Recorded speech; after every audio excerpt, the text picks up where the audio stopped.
raadiyoo sagalee Oromooti. Raadiyoon torbanitti guyyaa 3 wiixata roobii fi sanbata galgala sa'aatii 7 hanga 7 fi walakkaatti karaa dambalii gabaabaa meetir baandii 16 yookiin kiilooheezii 17,850 yookiin oromovoice.org darbu amma jalqaba. Kun raadiyoo sagalee Oromooti.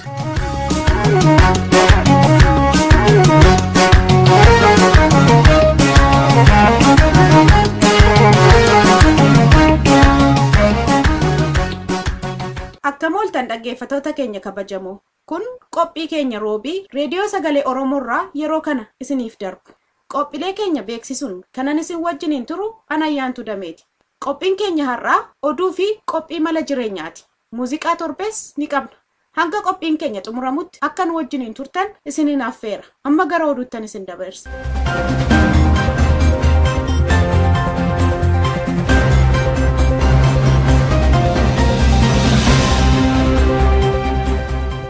Akka mooltan dhaggeeffattoota keenya naabasaa waaqjiraatii oduu har'aaf qabnu sin dhageessisa. Duulli lagannaa guyyaa 3f Oromiyaa fi Itoophiyaa bakka adda addaa keessatti gaggeeffamaa ture injifannoo olaanaa galmeesseera. Hidhamtoota siyaasaa mootummaa wayyaanee akka gaachanaatti qabate itti dhaadachaa ture akka gadhiisu dirqameera. Bakka garaagaraatti yeroo ammaa kana uummati warra hidhaman simachuudhaaf akkasumas kanneen hidhaa keessa jiran akka ba'an gaafachuudhaaf mormiitti fufanii jiran. Mormii kanaan kan wal qabate mootummaa wayyaanee namoota hedduu madda walaabuu Haromaayaa fi bakka garaagaraatti rukutee ajjeesuun isaas dhaga'ameera. Kun immoo aarii waan dhalcheef bakka adda addaatti fincilli kun itti fufee jira. Ammallee qabsoon keenya galma ga'utti itti fufa jechuudhaan hawaasni ibsaa jira. Kun kanaan otoo jiru hawaasni magaalaa Adaamaa guyyaarraa obbo Baqqalaa Garbaa haala ho'aatiin simatee jira. Simannaa kanarratti uummanniif qeerroo wal ta'anii kabajaaf jaalala obbo Baqqalaatiif qaban ibsaniiru.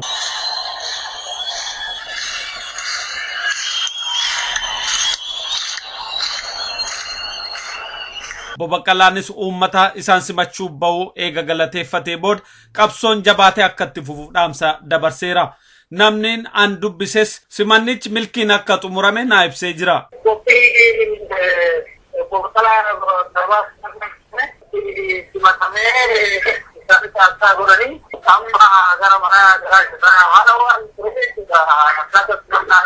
Guyyaa har'aa kana magaalaa Walisoo, magaalaa Burraayyuu, Sabbataa, Galaan akkasumas magaalaa Jimmaa, Qaaqee, Dambidolloo, Naqamtee, Jimmaa Horroo bakka adda addaatti gammachuu fi mormii wal qabate gaggeeffachaa oolaniiru. Gammachuun isaanii falmattoonni haqaa seeraan ala hidhamanii manedhaatti gidirfamaa turan hiikamuu isaanii kan ibsu.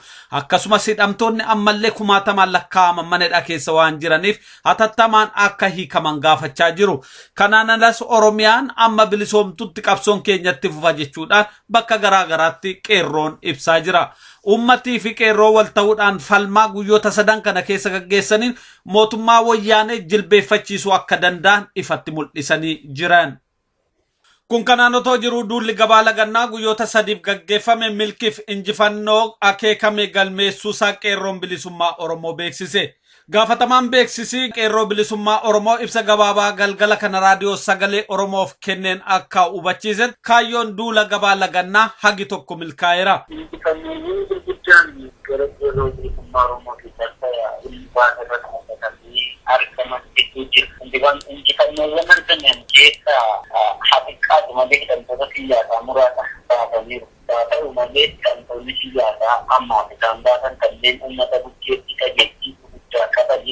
Uummanni hedduu jaallatudha.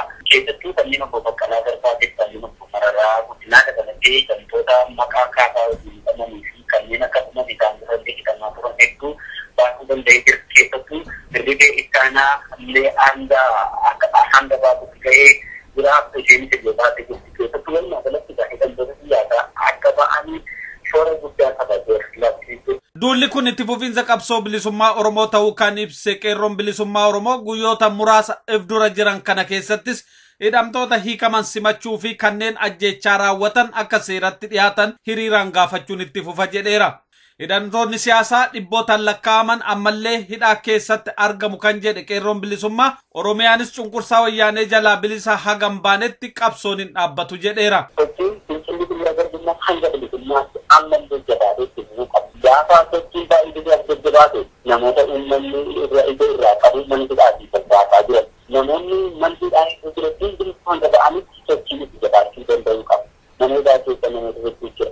Har'a Qaallitti, Qiliinxoon, Makalaawiin ilmaan Oromoo jechuudha. Amma iyyuu hidhamaan siyaasaa baay'ee jedhamaadha malee kan baay'ee kanneen amma ba'aa jiran kanneen isaanii hidhaman isaan har'aan jiranii kanneen sagalee dhageessaa turan hidhaman keessatti kanneen kaayyoon isaan kaleessa dhungatti wareegaman kanneen galmaan gahuudhaan mana hidhaa keessa darbamaa jiran jiru. Isaan kun hanga mana hidhaatii ba'anitti qabsoon itti dhufa. Gaafa isaan mana hidhaatii ba'anis qabsoon inni addataa hin dhaabbatu. Hangayyoon isaanii abbaa biyyummaa Oromoo jettanitti qabsoon kan dhaabbatu. Sababaan isaa biyya kana keessatti garbummaadhaan jiraachuun gahee erga jiru Oromoon walii isaa keessummaa erga jabeeffate hanga abbaa biyyummaa haqaa mirkaneeffate hanga bilisummaa dhugaa mirkaneeffate qabsoon itti dhufa. Gaafa hidhamtoonni siyaasaa ba'an abbaa biyyummaa isaatiif wal faana falmatti kaayyoo wareegamtoota mana hidhaa keessatti wareegamanii bakkee irratti birataa fayyadaaniif wareegamanii kanatti ammayyuu fuuldura jira. Jaartiin uummataa jaartii hidhamtoonni siyaasaa hayyikamanii kan booda irratti dabalamedha malee jaartiin uummataa inni ijee abbaa biyyummaa gaafatanii hidhaman kanneen hidhaman kanaaf illee sagalee ta'uu eegan. Kanaaf jaartiin mooraa gaafa abbaa biyyummaa jedhamtee kan abbaa biyyummaa mirkaneeffannetti qabsoon itti jira. Uummanni natti qoqqopheetti akkuma itti keenya kanatti isaan galayyaan itti jechuudha. Qabsoon itti ta'aatii ittiin barbaada. Oduun amma nu ga'e akka hubachiisutti hidhamtoonni siyaasaa sababa amantii musliimaa gaggeessitu jechuudhaan hidhaman 4 hiikamaniiru. Dirribee Ittaanaa kan murtiin du'aatti darbee ture hiikamte akka jirtu beekameera. Mootummaa wayyaanee muddumsa jajjabaa keessa waan galeef yeroo ammaa kana hidhamtoota muraasa gadhiisuutti jira. Qabsoon garuu bifa kamiinuu akka itti fufu hubatamaadha jedha qeerroon bilisummaa Oromoo. Dhaggeeffattoota keenya oduun sa'aatii kanaaf qabnu kanumaa qophii keenyaa fi waliin nagaannu tura.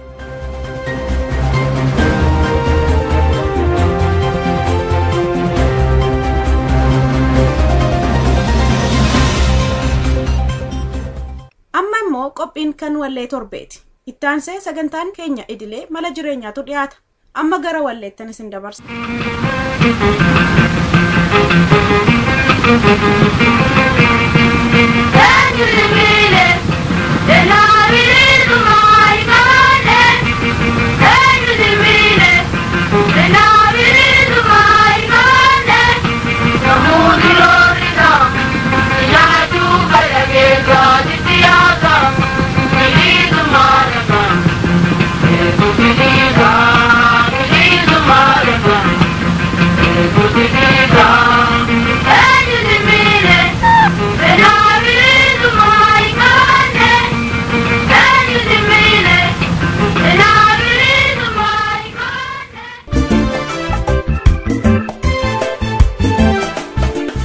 Kun qophii mala jireenyaati. Qophiin mala jireenyaa torbaanii guyyaa tokko isin dhiyaata. Kaayyoon qophii kana uummanni Oromoo beekumsa, ogummaa fi muuxannoo isaan barbaachisu argatanii akka murtee qajeelaa fudhachuu danda'an hundeessu.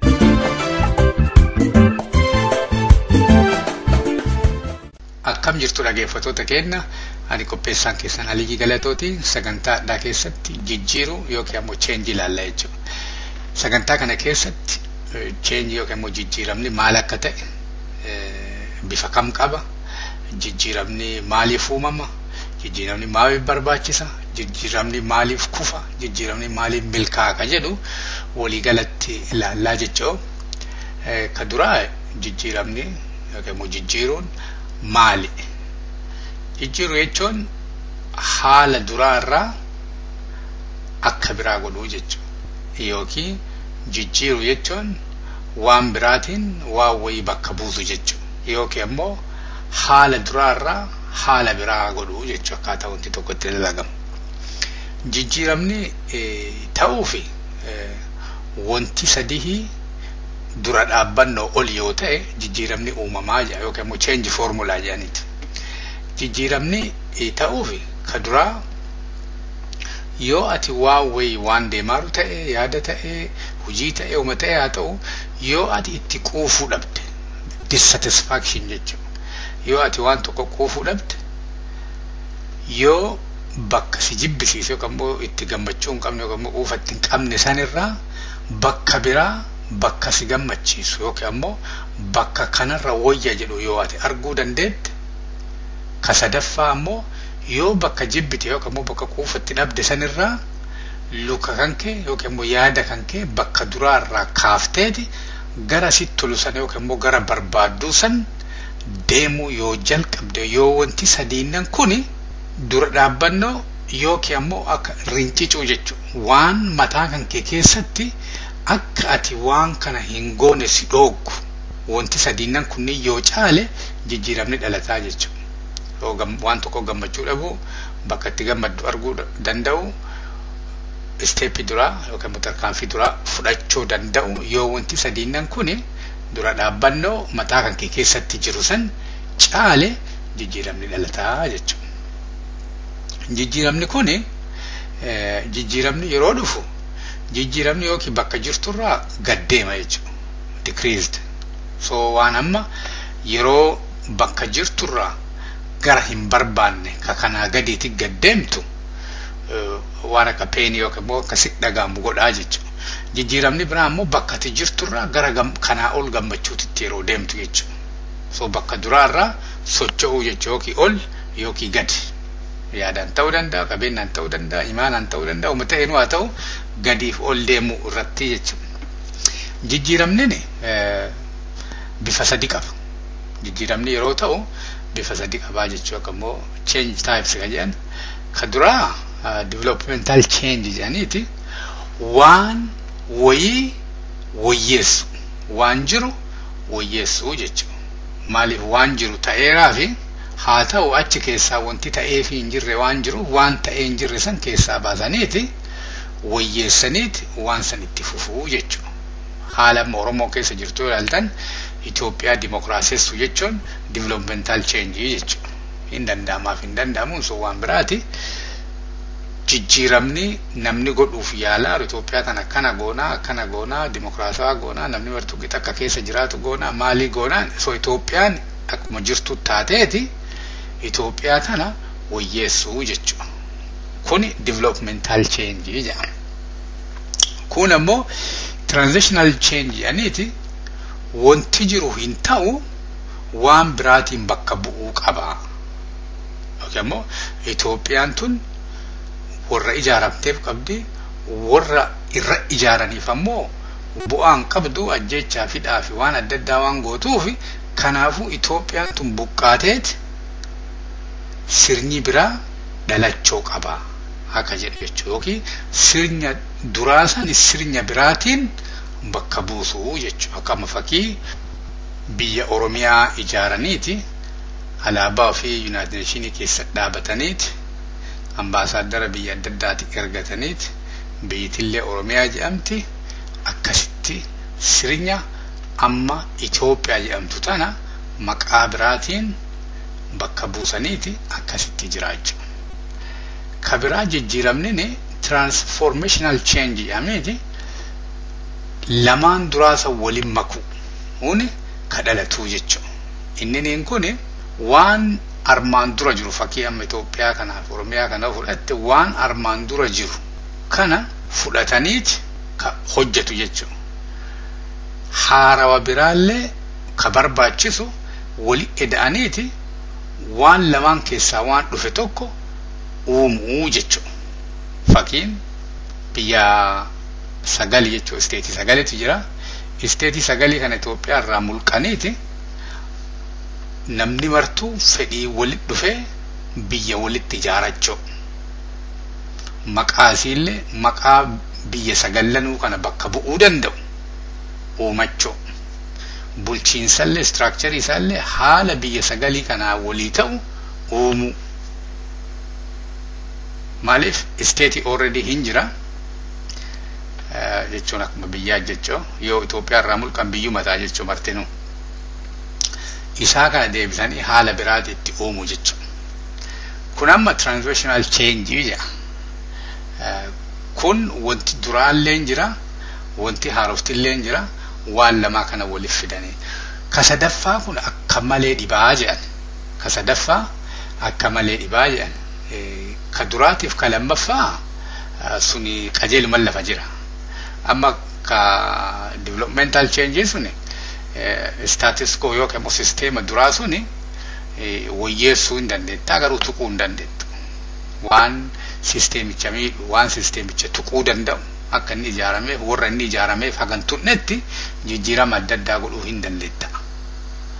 Kalammaffaa immoo lakkin ta'uu akkuma jiruun jiguu qaba. Warri jiguu qaba jedhu kun ammoo humna qabaatu malee waan sanomaa godhee hin danda'u jechuudha. Yaadumaa jechuudha. Yoo humna warra amma harkaa qabu kanaa ol ta'e hin jissa. Wanti warra kaa walii inni haasa'u hin jiru jechuudha. Amma warri amma Oromiyaa walaba gooneeti biyya teenya ijaaranna jedhu mootummaa Itoophiyaa walii waa haasa'uuf hin qabu. Maaliif mootummaa Itoophiyaa buqqa'ee achii ka'eeti isaan bakka akka bu'an hin ayyamu. Kanaaf warri amma biyya teenya bilisa baafne walaba goonee hojjannee waan kenna finna jedhani mootummaa kana kaasuu danda'u. Kanaafuu humna gayaa ka mootummaa kana ittiin kaasan ijaaratanii hojjetanii mootummaa kana bakka kaasuu jechuudha. Ka sadaffaa kun ammoo yoo hunniti baalaansii godhee dhufe fakkeenyaaf hunniti mootummaatiif hunniti mootummaa jissuuf deeman kuni hunniti isaanii wal jala yoo dhufe ka sadaffaa kun dhalachuu hin danda'a. Maaliif warri amma mootummaa kan jissuu dhiyaataniirallee bakka waawwee akkana naa godhi jedhee mootummaa harka micciiranii qaban waan gayaniif mootummaan illee akka jiruun itti fufuu waan hin dandeenyeef jecha waan tokko godhuu hin danda'anii jechuudha. Namni yookiin ammoo ijaarsi tokko jijjiirama maaliif barbaada? Ka duraa wanti wayii yeroo namni tokko yookiin ammoo hawaasni tokko yookiin ammoo sabni tokko waa wayii yeroo barbaadutti yoo argachuu dadhabu jechuudha. Fakkeenyaaf bilisummaa kana yoo amma barbaadee jedhe akkami hagammaa bilisummaa qabsoon teenna turte maaliin kenna turte maalii kanarra turteerra hoogganni haa jijjiiramu maaliin haa jijjiiramu dhaabni kun akkana haa ta'u maaliin kun haa ta'uun kunniin bakki inni irraa dhufu tokko wanti wayii haga yeroo uummanni eegu keessatti yoo ka hin taane taate jechuudha. Yookaan immoo bakka wayii nyaataaf dhattee hiriirri isaa dheeraa yoo ta'e bakka biraa jijjiiratta. Yookiin waan wayii wanti wayii haga eeddee oli yoo ta'u jijjiirama gaafattaa jechuudha. Yeroo ati barbaaddu gabaabaa san keessatti akkasii ta'u. Ka biraa waan wayii qooda irraa fudhachuu barbaadde fakkeenyaaf qabsoo Oromoo kana keessa qooda fudhachuu barbaaddeeti haalli wanti adda addaatti deemu kun sii ta'uu dida yookiin ammoo akkati qooda irraa fudhachuu si dhoogga jechuudha. Kanaaf dirqimatti jijjiirama fiduuf waan wayii goota jechuudha waan kanarraa qooda fudhachuuf. Yoo namni baay'een rakkootu jira jedhe jijjiiramnillee yeroo sanillee hin ka'a jechuudha. Rakkootu jira rakkoon kun furamuu qaba jedhee namni baay'een yookaan akka rakkoon jiru rikognaayizii godhe sunillee waan jijjiiramne itti dhufu keessaa tokko. Ka biraa yoo namni hedduun aarii dallansuu qabaate amma fakkeenyaaf nama ajjeesuu nama hidhuu nama salphisuu maali akka mootummaa Itoophiyaa godhu kana godhuu irraa ka'e namni Oromoo hedduun ka qara cadhisee taa'u ka'eet lubbuu fi kennu waan adda addaa godhuun waan tokko irraa akka inni qooda fudhatu godhaa jechuudha. Kun ammoo waan jette yeroo jette sani godhuu dhabuu irraallee jijjiirama gaafata namni. Akkana yeroo akkanaa goonaa yookiin immoo yoo akkanaa sii fidaa yookiin immoo yeroo akkanaa sii deebisaa jettee waa wayii haa yeroo sani keessatti godhuu dhabuu irraallee waan tokko goota. Ka biraa jijjiirama gaafattu waan qara gatii kennituuf tokko yeroo dhabdu fakkeenyaaf yoo nama sirraa ajjeesan yookiin mallaqni kan kee harkaa si bade yookiin maatiin kan kee diigame waa wayii irraa ka ka'e haalli kan keellee jijjiirama atillee hin barbaaddaa jechuudha. Kun yoo wanti wayii hagamma silaa kafaluun sirra jiru ol yoo kafalaa jiraatte yookiin ammoo haga hunda kan kee baasu waan sa'a lama dalaguun sirra jiraatu sa'a 5 ka dalagdu taate yoo horii 200 ka baasu sirra jiru 1000 ka baaftu taate haala kana itti fufuu waan hin dandeenyeef jecha jijjiirama gaafattaa jechuudha. Kun ammoo yoo amma akka waan akka dhaabaa yookiin akka projektii waan adda addaa warri jajjabaa waan san keessaa yoo kabayan taate yoo isaan kabayan taate lakkisin hin bayinaa akkanan ta'inaa jechuun dhaabni ta'ee wanti wayii akka namoonni jajjabaan sunniin keessaa ba'anii wanti sun hin laafne jijjiirama adda addaa hin godhaa jechuudha. Jijjiirama hangoo ta'uu danda'a, jijjiirama istiraakcharii ta'uu hin danda'a waan adda addaa godheeti waan san godhaa jechuudha. Yoo amma wanti kunniin martuu akkanatti haala jijjiirama waan namni barbaaduuf kun beekame hubatame jijjiiramni maaliif akka barbaachisu yoo namaa gale garamitti jijjiiramuu qaba ka jedhu kana laaltaa jechuudha. Egaa kana namni barbaadaa hin jiru kanaafuu waan kana garamitti jijjiirra akkamiin nama himna qabeenya maal barbaachisa waan jedhu kanneen keessa deemteeti laalta. Yeroo keessa deemtee laaltu haala wanti kunniin namoota itti rakkisuu danda'u jijjiiramni ati fiddu kun illee rakkoo biraa waa uumuu danda'u jecha waan kanneen illee keessa deemtee laaltaa jechuudha. Jijjiiramni tokko diidaa nama dhufa tokko keessaa nama dhufa. Jijjiiramni diidaa nama dhufu fakkeenyaaf haalli ati itti qara waan tokko itti qabsootti geessitu. Fakkeenyaaf Oromoo fudhatte qabsootti geessitu biyyittii ollaa si martuu si didan amma fakkeenyaaf gara si gargaaran rakkoo keessa seentaa jechuudha. Fakkeenyaaf bakka dhattu hin qabdu rakkoo seentaa bakka itti lama leenjifattu adda addaatti gootu kan dabla jechuudha. So yeroo sani rakkoo seentaa. Kanaafuu haala qaratti waan qabsoo kan keetti geessitu san itti fuuftee geessuu hin dandeettu. Kanaafuu haala biraa barbaaduu qabda jechuudha. Ka biraa teekinooloojii dhalata. Duri miidiyaa fi waan adda addaa si'uma kontiroolii godhaa. Siyaasaa Oromoo si kontiroolii godhaa. Feesbuukiin dhufee, Tiwutariin dhufee, maaliin yeroo dhufu haala qara waan kanaatti itti tissitee itti geessitu hin jijjiiraa jechuudha. Yeroo jijjiiru ammallee haala kan kee jijjiiraa jechuudha wanti amma diidaa dhufe teekinooloojiin dhufeef kun. Kun ammoo namni kan kee kan dur qabeenya qabaatee sangaa si gurguruu adda addaa si gurguruu yookiin hiyyooma jechuudha. Mootummaa hiyyoomseeti keerraa buqqisee toofiitiifuu gargaarsa barbaada si gargaaruu dhiiseeti. Den yeroo kanallee risoorsii yookiin immoo qabeenya bakka biraatii barbaadatta jechuudha. Yookiin ammoo warri dur si gargaaran hafeeti yookiin warra biyya alaa kanarratti hirkattaa jechuudha. Dur namni Oromoo baay'ee ala hin jiru amma immoo namni ala jiru kun qabeenya horatee maali horateeti inni ammoo haala biraa si uuma jechuudha. Akkana gootu malee akkana hin ta'u akkana gootu malee akkana hin ta'u jedhee haala adda addaa si uumaa jechuudha. Kun ammoo jijjiirama keessaa dhufu jechuudha. Jijjiiramni keessaa dhufu kun ka aadaarraa dhufu maaliif warri amma yeroo qabsoo yeroo Haile Sillaasee seenaniif yeroo Dargii seenaniif yeroo Wayyaanee kana seenani akki isaa itti yaadan haalli isaa itti hojjetan garaagara maaliif istiraakcharii adda addaa keessatti yeroo guddaa waan jedhe. Kanaaf yeroo amma namni qubee jenereeshiniin siyaasaa keessatti maalii keessa baay'ataa deemu haala duraan jiru Oromoo qabsoo Oromoo keessa jiru haga wayii wannoo itti uumaa jechuudha. Aadaa irratti haa ta'u hooggansa irratti haa ta'u akkaataa waan wayii itti hojjetan ta'e akkaataa waan wayii itti dubbatan ta'e akkaataa waan wayii itti dhiyeessan irratti dhiibbaa guddaa uumaa jechuudha. Jijjiiramni bifa lamaan ta'a. Tokko si'ii miti ka uumu waan dhalatetti reaaktii goota jechuudha. Si'ii miti wanti wayiin dhalata akkama kun haala amma yoo Wayyaaneen nu ajjeesu yoo wanna godhu innaa maraa hiriira ba'u tokko kun amma reaaktiif cheenji ama jijjiirama kana si'ii miti ka fide haala jirutti deebii kennaa ta'e jechuudha. Kun amma yoo namni taaziyaa taa'u yookiin ammoo cidha jira yoo cidha dhattu kun amma waa ati yaaddee gootu jechuudha. Event driven waan biraatitu waan diidaatitu waan tokko akkati gootu si godhaa jechuudha. Ka biraa plan change aneeti haalli itti deemaa waggaa 3 booda waggaa 4 booda kanatti dhufa Wayyaanee akkana ta'atti maali ta'atti kanaafuu akkana qophaa'uu qabna rakkoo akkana godhuu qabna hiree akkanaatiin nu uumamaara maali jetteeti ofii kan kee uduu wanti wayiin dhalanne qopheessitee jijjiirama dhufu sanii fi of qopheessitee yeroo teettu sun ammoo waan ta'amaaru san kontiroolii godhuuf si gargaaraa jechuudha. Jijjiiramni gariin didiqqaa gariin ammoo guguddaa jijjiiramni dhalatu jechuudha. Su'aama fakkeenyaaf mootummaa Itoophiyaa jiguun jijjiirama guddaa. Kun ammoo dhiibbaa guddaa uuma jechuudha. Jijjiiramni didiqqaan afaan Oromoo afaan hojii haa ta'uun jijjiirama diqqaa garuu jijjiirama guddaa saniif bu'aa qaba. Afaan Oromoo afaan hojii haa ta'uun jijjiirama diqqaa garuu jijjiirama guddaa bilisummaa saniif qaba. Haalli amma didiqqaan akka aadaa haa ta'u kamaalii haa ta'u haalli didiqqaan dhalatu kun haala guddicha bilisummaa Oromootiif dhiibbaa guddaa qabaa jechuudha. So jijjiirama diqqaa jira jijjiirama guddatu jira jechuudha. Namni maaliif jijjiirama didare?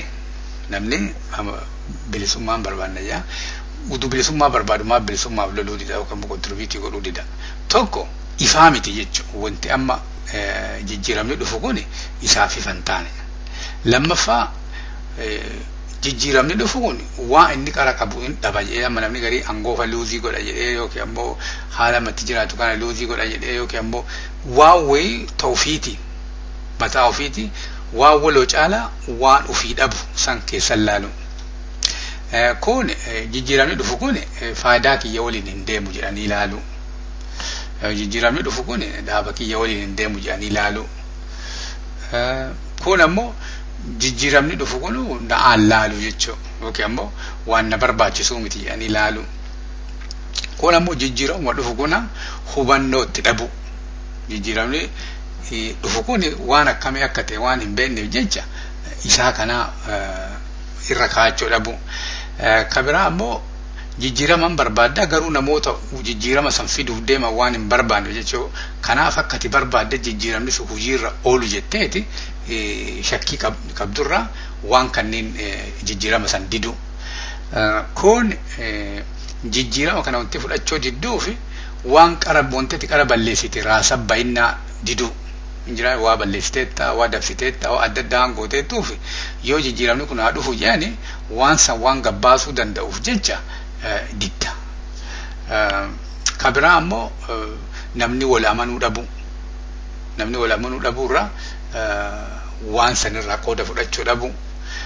Kun ammoo jijjiirama kanaa waan barbaachisu waan akka risoorsii jechuun mallaqa ta'uu danda'a nama ta'uu danda'a adda addaa hin jiru yookiin ammoo hin hanqataa hin ga'u kanaafuu jijjiiramni kun milkaa'u ilaalcha jedhu. Kabiraa jijjiiramni hin dhufa waan waaqatu akkana godha yeroon hin jijjiiraa maaliin hin jijjiiraa jetteeti uf gatu. Kun haala jijjiiramni itti uumamu tokko uumuu dadhabu structure isaa wantichi qajeelatti keessa deemu uumuu dadhabu. Kun mudhata gaarii dhabu viijinii kan ka'e waa akkanaatti dhufa bilisummaa dhuftee akkana ta'a maali jettee bakka san yaadaan nama geessuu dadhabu. Kun ammoo yaaduma kan kee kana jijjiiramu kan kee kana qajeelatti nama itti himuun sirra jirutti himuu dadhabuurraa ka ka'e namni hin beeku kanaafuu jijjiiramni harkaasi kufa. Kun ammoo waan didiqqaa waan rakkoo adda addaa akka salphatti furuu dandeettu furuu dhabuurraa gufuusit ta'u. Kun ammoo namni dafee waa argu waan barbaaduuf waan didiqqaa waan mo'attu wayii uummatteeti akka gara jijjiirama guddaa sanii akka itti deemaattu mallattoo wayii mul'isu. Guddichi ammoo aadaa namni itti jiraatu kana wallaaluu dhabuurraa waan fidaattu kana aadaa ummatichaa walii wal fudhachiisuu dhabu. Kanneen irraa jijjiiramni akka milkoofne ta'an. Kana waliigalatti jijjiirama tokko fiduu yoo barbaade namni akka nama tokkootti akka hawaasaatitti akka sabaatitti ka dura jijjiiramaaf nu barbaachise. Fakkeenyaaf garbummaa keessa jirra kanaaf bilisa ba'uu qabna kanaaf garbummaan nurraa dhaabachuu qaba. Jijjiiramni finnisuun maal fakkaata? Fakkeenyaaf bilisummaan maal fakkaatti? Bilisummaan kana fakkaatti. Bilisummaan kun eenyuun falaalti? Amma akkama faranjii stakeholders jedhan jechuudha. Bilisa ba'uun kun eenyu falaala. Yoo nu bilisa baane eenyu irraa fayyadama eenyu fa'atu miidhama. Yaada kan kee kana warra bilisummaan kun laaluuf qajeelatti ibsu wal qunnamuu wal dubbisu. Jijjiirama kana eenyu fa'atu fidama akkama change agent yan eenyu fa'atu jijjiiramni kun akka hojiirra oolchu godha. Kun ammoo qabeenya akkamii barbaachisa amma namni qawwee bitaa horii kennaa maalii jedha. Kunniin marti eessaa dhufa akkami qoodama akkami hojiirra oola. Kun ammoo waan jijjiirama kana sakaalu laalaniiti isa maaneejii godhu. Kun ammoo jijjiirama kana dafanii hojiirra oolchuun waan amma gabaabatti namni tokko jijjiirama fiduuf waan inni irra yaadu qabu keessaa tokko jechuudha. Waliigalatti jijjiiramni maal akka ta'e bifni jijjiiramni maaliif akka milkaa'u dhabu sagantaadhaa keessan laalleerra sagantaan mala jireenya kaadhaa kanuma yeroo gaarii qabaadhaa fayyaa ta'a.